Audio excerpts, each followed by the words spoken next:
It's a very subtle, delicate aesthetic that Todd is working with. The atmosphere is palpable. All those beautiful reflections. So you have, a peopled landscape, but it's reflected by all the iconography of the 50s. It's almost like a pale, ghostly shadow to what's going on in the rich interior life of the characters. They actually often recede within the reflection of the society in which they're inhabiting. In this film, more than other films I've made where I've drawn from the cinema of a particular period, we really were looking more at the period photography, this kind of soft, soiled, beautifully muted color palette that we really tried to bring to the visual sensibility of the film.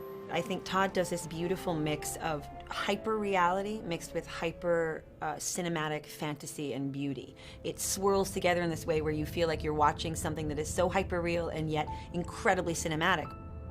We shot the film on Super 16 to preserve the grain of celluloid. This really looks like a film from the time that we were conveying. So that was also cool, the small camera, and do it in some ways with that sort of guerrilla sensibility that we all came out of. So I'm going to just have you come straight from there. Okay. This takes so many people to make a movie, hundreds of people. The odds that everyone is actually trying to make the same film are statistically small. But in this case, it did really feel as though we all actually were pointing towards the same result. Okay. Everybody has done their best.